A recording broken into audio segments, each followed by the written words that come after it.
pertama nih saya nyobain masak ikan pakai lumpur, gimana rasanya ya.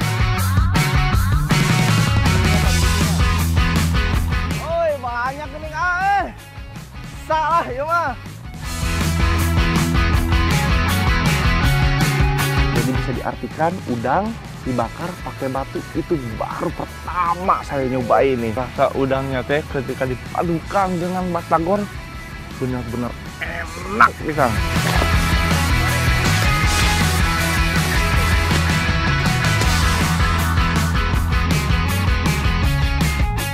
Bahan utamanya gedang, pasti manis satu ya Bu.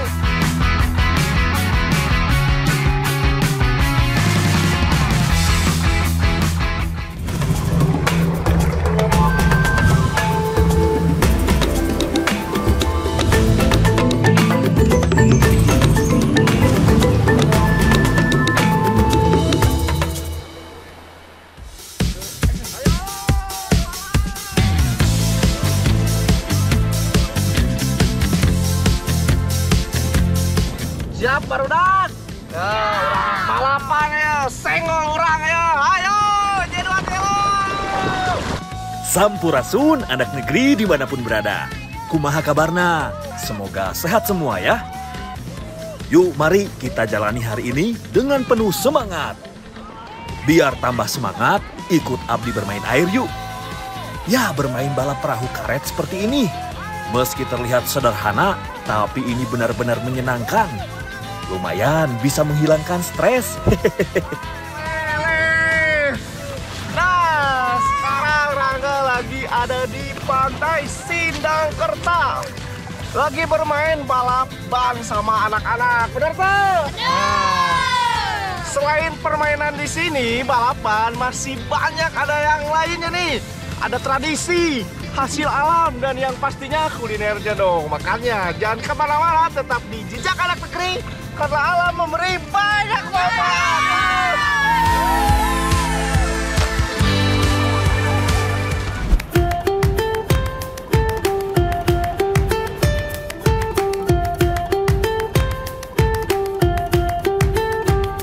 Setelah asik bermain balap perahu karet, kebetulan hari ini Abdi diajak Neng Rani untuk membantu Paman Malid Genjaring alias menangkap ikan dari pinggir pantai menggunakan jaring yang sangat besar.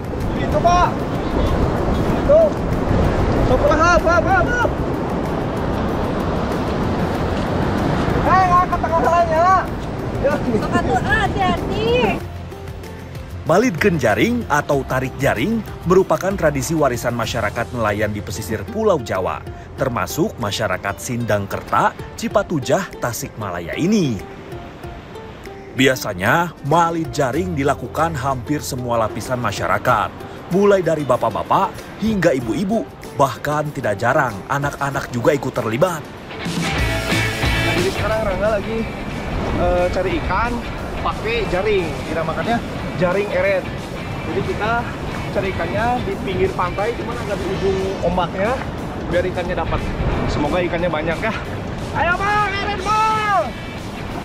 Malid jaring ini sangat mengandalkan kerjasama antara warga. Karena setelah jaring ditebar, kekompakan dalam menarik jaring menjadi kunci ikan berhasil dijaring atau tidak. Ayo tarik yang kuat, Neng Rani. Ya kalau mau makan enak sih memang harus berjuang dulu. Bener gak anak negeri? Uluh, lihat anak negeri. Kami benar-benar dapat ikannya. Meski cuaca sedang kurang baik, namun lihat, sekali menjaring, berbagai jenis ikan berhasil kami dapatkan. Yuklah, langsung aja kita ambil ikan-ikannya. Benar-benar pas sekali, karena Rangga memang butuh ikan untuk dimasak menjadi hidangan spesial khas Sindangkerta, Cipatujah. Kang, tong ke mana? Si orang tuanya, orang masak bola.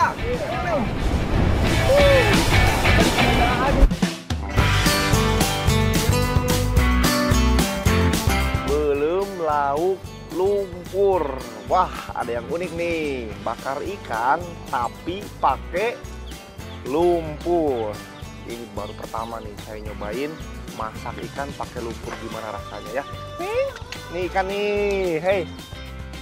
Anak negeri, kuliner di Nusantara kita ini memang sangatlah beragam. dan unik-unik. Salah satunya ya belum lauk lumpur yang akan kami buat ini. Sementara Abdi membersihkan ikan hasil tangkapan tadi, Neng Rani dan Ibu akan menyiapkan bahan pelengkap dan juga bumbu-bumbu halusnya nih. Penggunaan bumbu dengan aneka rempah dapat menetralisir aroma amis pada ikan, seperti bawang merah, bawang putih, cabai merah, kunyit, dan tentu saja daun kemangi.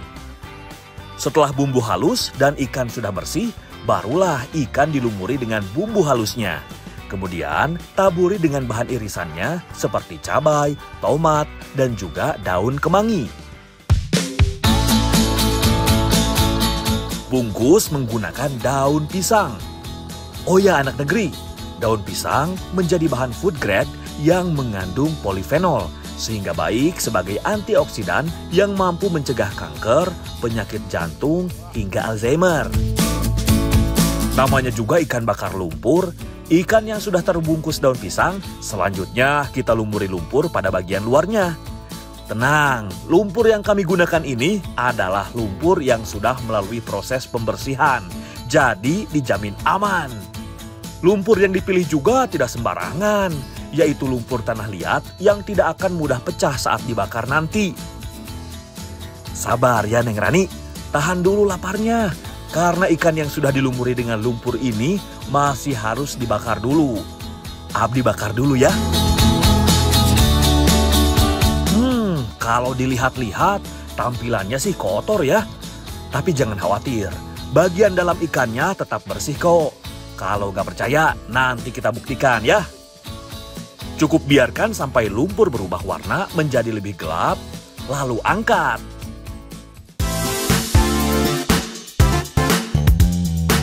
Jadi deh, belum lauk lumpur.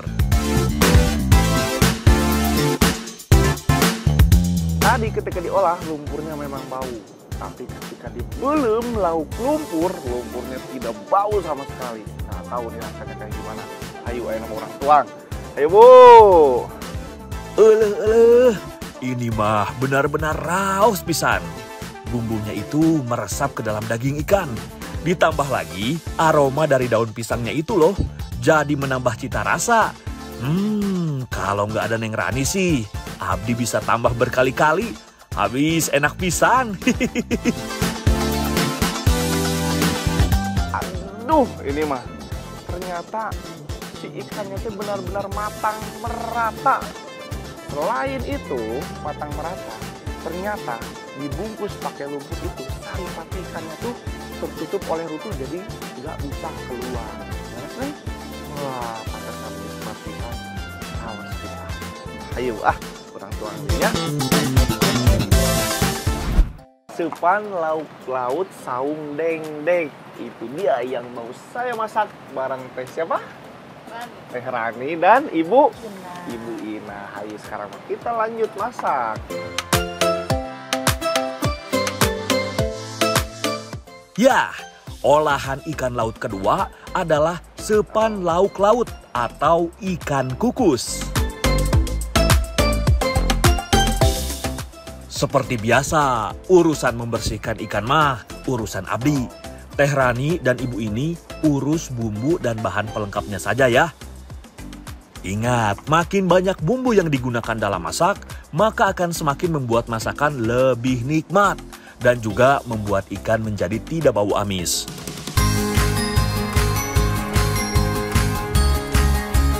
Oh ya, ikan yang Abdi gunakan ini adalah ikan kakap merah yang pasti sangat cocok untuk dimasak kukus karena ikan jenis ini memiliki daging yang tebal.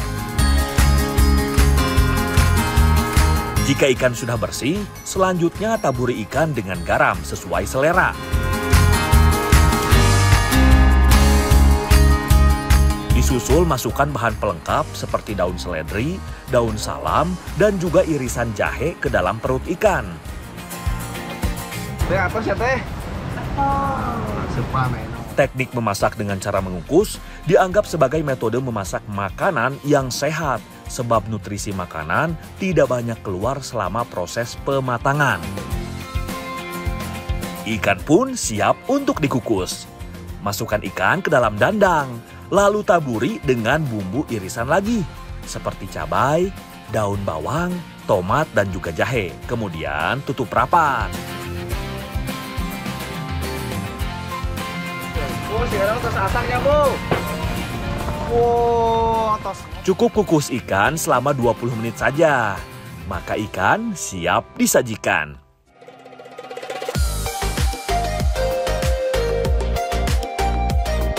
Yang kita tunggu-tunggu, sepan lauk laut saung dendeng. Udah jadi ini, aromanya tuh bener-bener menggugah selera. Ayo Neng, Bu, kita makan sekarang ya. Wah, ini parah ini. Rasa bumbunya benar-benar meresap sampai ke dalam daging ikannya. Gurih, manis, pedas, dan asin semua melebur menjadi satu kesatuan di dalam mulut. Anak negeri, ikan kukusnya raos pisan. Jangan pada ngiler ya. Oh ya, meningkatnya kesadaran akan hidup sehat, sekarang banyak sekali anak negeri yang mulai memperhatikan makanannya. Nah, bagi mereka yang sedang mengurangi lemak, maka makanan yang diolah dengan dikukuslah menjadi pilihan yang tepat karena sangat rendah lemak. Ini sih namanya makan kenyang, enak, tapi sehat. Ayo habiskan, Neng Rani.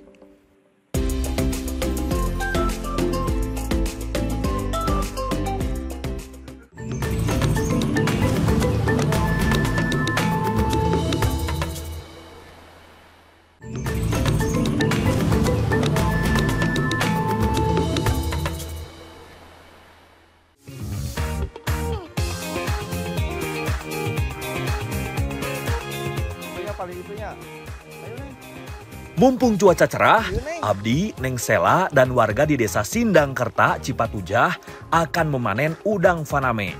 Penasaran kan? Tetap ikuti Rangga ya. Aja Kak. Apa kabar Aja Kak teh sehat? Alhamdulillah, Atuh ya, ini teh lagi ngapain Aja Kak ini teh? Ini panen atau gimana? Parsial kedua A. Oh, jadi parsial kedua teh sama seperti panen, cuman sebagian. Ya, cuma di jalan dari pinggir. Lumayan cukup banyak juga Ya. ya, Anya. Ini dia, cuma diambil 2 ton. 2 ton, 2 ton mah udah banyak atuh ah. Tapi kali itu ayo ah, Mangga, pantosannya. Pak, badai ngecit A. Wah, tiasa atuh sok Pak, kadieu. Oh, Ieu nya Paknya. ya. Kalian.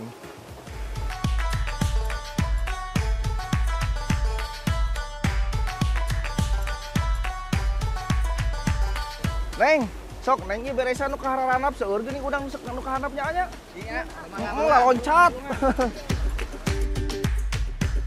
Ini dia kolam tempat kami akan menjaring udang. Tambak udang yang sudah berusia 6 tahun ini memiliki luas 7 hektar. Pasti saya dapat banyak, soalnya saya bisa ngetriknya. Neng, tingali AA ye. Set, kieu nya nya carana. Udang faname dipanen jika sudah berumur 3 hingga 4 bulan. Dan untuk memanennya, Kang Jaka biasa menggunakan jaring lempar seperti ini. Namanya juga di tempat budidaya, sekali jaring udah pasti dapat. Bahkan dalam sekali panen seperti ini, Kang Jaka bisa mendapatkan 2 ton udang faname loh. Menjaring udang seperti ini terlihat mudah, ternyata cukup susah. Selain harus tepat saat melakukan lemparan, jaring juga akan terasa lebih berat saat ditarik. Oi, banyak geuning ah. Salah ieu mah. Dikanapkeun deui. Seueur geuningnya. Ini mah ukuran segimana ini teh? Ini teh Size 56. Oh ya anak negeri, tahukah kalian kalau udang merupakan salah satu komoditas perikanan Indonesia yang bernilai ekonomi tinggi? Maka tak heran kalau saat ini Indonesia berada pada posisi ketiga sebagai negara terbesar pengekspor udang di pasar dunia setelah Thailand dan India, khususnya si udang faname ini. Udang faname sendiri dikenal sebagai udang yang tahan akan penyakit, sehingga memiliki tingkat keberlangsungan hidup yang tinggi dan mampu beradaptasi dengan baik terhadap lingkungan bersuhu rendah, sehingga sangat cocok untuk dibudidayakan di dalam tambak seperti ini. Kalau asalnya sih, udang faname berasal dari daerah subtropis pantai barat Amerika. Nah, kalau di Indonesia sendiri, mulai banyak dibudidayakan sejak menurunnya produksi udang windu pada tahun 1996.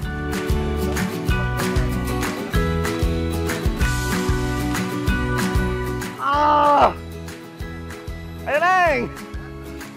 Setelah berhasil dijaring, selanjutnya udang harus ditimbang terlebih dahulu. Untuk menentukan harga jual udang fanamenya, semakin besar size-nya, maka akan semakin mahal. Alah. Gini berat itu kan. Alah. Ternyata teh meni berat pisang ya. Padahal udangnya cuma segede gini. Tuh. Tapi kalau ditumpuk, tadi beratnya berapa kilo pas diangkat? 70. Sekitar 70 kilo. Wah. Ayo Kang, ini nama sortir. Ditambak udang faname berukuran besar bisa dijual dengan harga Rp80.000 hingga Rp100.000 per kilonya. 60. Selesai ditimbang, udang fanamenya siap dikirim ke luar kota. Beres aja Kak, aduh. Lumayan nih capek. Dia kangge masak. Kanggo masak, kanggo abi ya teh. Alah hatur nuhun pisan, Neng, dipasihan dengan itu bager. Hayu atuh mangga, Kang Jaka. Ayo mangga Kang, nuhun. Neng Sheila dan Ibu Wati dan bersama saya juga nih mau masak kurang belum batu. Ini unik banget nih cara memasaknya memakai batu alam. Terus Bu, ayo Bu, ini mah abi nyolokan heula nya. Tusukan heula ieu kurangna. Ibu ngarendos.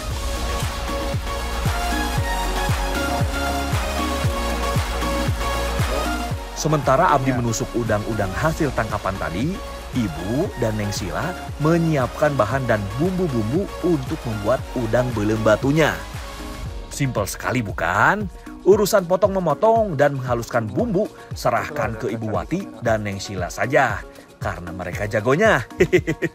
Semangat Bu, ulek sampai halus ya. Kudu make ieu. Bu, atas acan Ibu. Balik lagi ke udang nih. Biar tambah cantik dan menggugah selera, tusukkan juga bawang merah dan putih serta cabai di sela-sela antara udang ya. Seperti ini nih. Seueur Bu, ayeuna urang bakarnya Bu. Tangga ka payun heula, Neneng. Kalau yang satu ini bukan udang di balik batu ya. Ini udang yang dimasak di atas batu alam. Eits, jangan takut gak higienis ya. Sebelum dipakai, batu kali ini udah dibersihkan terlebih dahulu. Nah, kalau udang sudah tersusun rapi di atas batu alam semua, sekarang waktunya mengolesi udang menggunakan minyak sayur dan kecap. Satu lagi yang unik nih, kuas yang kami pakai menggunakan batang sereh supaya aromanya tambah cihuy katanya mah. Bikin ngiler ya. Apalagi aroma dan warna merona udangnya sangat menggiurkan. Suara dari bumbu kecap udangnya di atas batu bikin baper. Lapar maksudnya. Sedikit info juga nih, memasak udang gak perlu membutuhkan waktu yang lama agar daging udangnya tidak alot dan kandungan gizinya tidak hilang. Apalagi dibakar menggunakan batu alam seperti ini. Dengan panasnya yang merata, membuat udang jadi cepat matang. Lihat, udang belum batu siap disantap. Bu, atas asaknya Bu. Angkatnya Bu, yuk.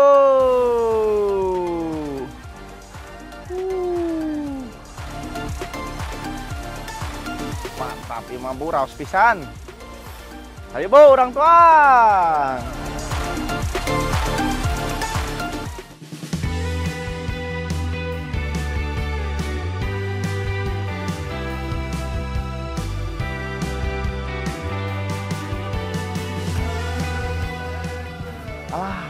Endah kayaknya Pak, Bu. Alam teh bener-bener memberikan banyak manfaatnya. Bener Bu, apalagi kita sekarang makan dengan hurang belum batu. Wah, penasaran pisan.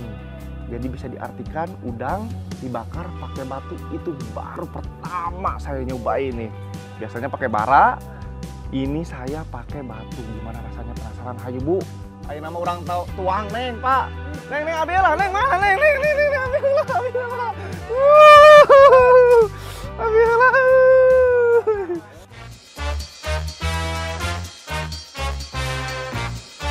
Weleh, udang belum batu ini benar-benar raos pisan, alias enak sekali anak negeri.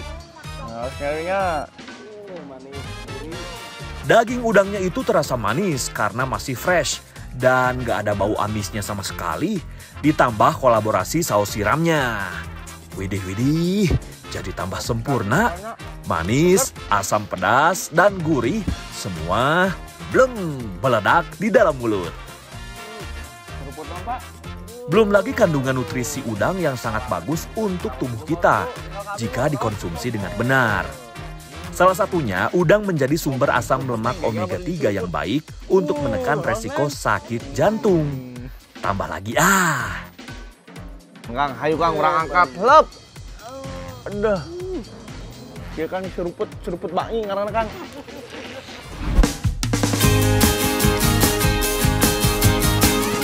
Kali ini saya mau masak batagor hurang alias batagor udang. Lah, biasanya nih batagor pakai ikan tapi kita ganti ikannya pakai udang hurang. Laras, Bu? Bu, laras. Laras, ayo Bu, masak kayak nama. anak negeri semuanya juga bisa kok kalau mau mencobanya di rumah. Karena bahan-bahannya cukup sederhana dan cara membuatnya pun tak begitu sulit. Abdi siapkan udangnya. Sementara Neng Sheila memotong bahan pelengkapnya. Nah, kalau Ibu Rina ini tugasnya membuat bumbu kacang. Weleh-weleh, yang halus ya Bu, biar tambah mantap. Jika udang sudah bersih, selanjutnya campurkan dengan tepung terigu dan irisan daun bawang. Kemudian tambahkan telur ayam, lalu aduk sampai rata dan menjadi adonan yang lengket. Beres Bu, hayu orang goreng enak Bu. Lah, Ibu canak yuk. Batagor siap digoreng. Asik. Pertama-tama, buat sayatan di atas permukaan tahu. Lalu isikan adonan lengkap dengan udang fanamenya. Begitu juga dengan kulit pangsitnya. Sebelum digoreng, harus diisi dengan adonan dan udang fanamenya ya. Anak negeri, tahukah kalian, meski batagor identik dengan makanan khas Jawa Barat, namun ternyata batagor tercipta atas ketidaksengajaan. Bu, dahulu ada seorang perantau dari Purwokerto, Jawa Tengah yang mencari penghidupan di kota Bandung sekitar tahun 1950-an. Nah, dari seorang perantau bernama Iksan itulah menu batagor lahir dan menjadi terkenal dan banyak diminati seperti sekarang ini. Goreng batagor sampai berubah warna kecoklatan, lalu angkat. Jadi deh, batagor hurang alias udang siap disantap. ini dia nih, batagor hurangnya teh udah jadi. Wah, pasti raus bisa nih karena pakai udang. Kita langsung cobain. Ayo Neng, yuk.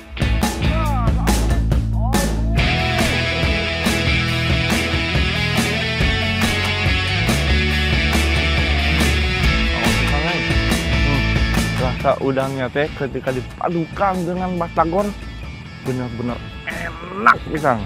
Terus udangnya tuh nggak ada amis-amisnya, rasa bumbunya manis, gurih, pokoknya mah raos pisan. Leres Pak raos. Ayo Pak Tuang di.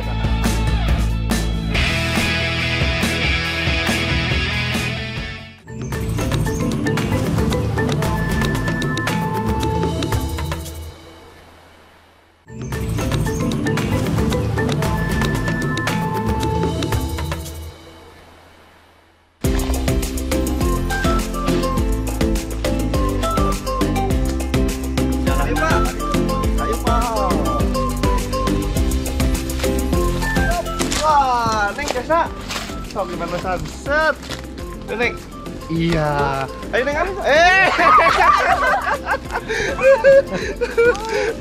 Ya tuh canak nih, ayo. Yuk. Ini dia kebun pepaya milik Bapak. Wah, banyak pepaya yang sudah siap panen ternyata. Tah ieu nu cekap di canak mah. Ieu. Cekap dipanen teh. Tah, itu aya carana tuh Pak. Motekna bisi salah ke, terjadi deui. Motekna diputerkeun dikitu. Diputerkeun. Daerah pesisir Pulau Jawa, tepatnya Desa Sindangkerta, tak hanya tergantung dengan hasil laut saja. Nyatanya beberapa masyarakat di desa ini ada yang berprofesi sebagai petani, yaitu petani pepaya California. Hebatnya, menanam pepaya California tak membutuhkan waktu lama untuk memanen dari awal masa tanamnya, yaitu 5-6 bulan saja loh. Setelah itu, pepaya yang terkenal dengan bentuknya yang mungil tapi manis ini bisa langsung dipanen. Oh ya, meski namanya berbau Amerika, pepaya yang satu ini adalah hasil pengembangan tim Pusat Kajian Hortikultura Tropika Institut Pertanian Bogor yang diberi nama Kalina. Namun karena masyarakat lebih menyukai buah impor, nama Kalina pun diubah menjadi California. Dan terbukti, pepaya California sangat dinikmati oleh pasar. Jadi buat anak negeri semuanya yang tergila-gila dengan barang impor, lihatlah buah yang satu ini. Kualitasnya juga nggak kalah kok. Bapak lanjut panen atuh. Ayo nih berang canak neng. Ayo. Ayo Pak, mangga Pak.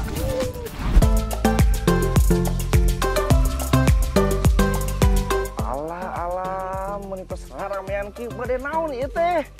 Ngadamel manisan gedang Kalina. Ngadamel atau masak manisan gedang Kalina. Nih, bahan utamanya gedang. Pasti manis atuh ya, Bu? Iya dong. Kayak saya. Ayo sekarang mah kita masak, Bu. Saya ngupasin ya. Pertama-tama, kupas pepaya untuk menghilangkan getahnya. Sementara Rangga mengupas buah pepaya, Ibu dan yang lainnya bertugas membuat pewarna alami. Misal merah dari buah naga, kuning dari kunyit, dan hijau dari daun pandan. Selanjutnya, pepaya yang sudah bersih harus dipotong tipis-tipis menggunakan pisau khusus seperti ini. Jangan anggap ini sisir ya, karena alat ini cukup tajam loh. Oh ya anak negeri, sudah pada tahu belum? Pepaya memiliki nama latin papaya, berasal dari Meksiko bagian selatan, serta bagian utara Amerika Selatan, dan kini tersebar di seluruh daerah tropis dan subtropis dunia, termasuk Indonesia. Tah, tos kieu naon neng, Bu? Tanggal lamun wae atuh. Dipasakkan itunya. Ayo. Langkah selanjutnya dalam proses pembuatan manisan adalah masak pepaya yang sudah diiris bersamaan dengan gula pasir. Aduk-aduk sampai gula mencair. Kemudian jangan lupa tambahkan pewarna alaminya, biar tambah menarik hati. Nah, kalau manisan buah atau dikenal dengan istilah candied fruit, sebenarnya sudah dikenal sejak ratusan bahkan ribuan tahun lalu. Berasal dari kata kwandi, yang dalam bahasa Arab berarti dibuat dari gula. Semua bagian pepaya sudah terselimuti gula dan pewarna alami. Itu tandanya manisan sudah jadi.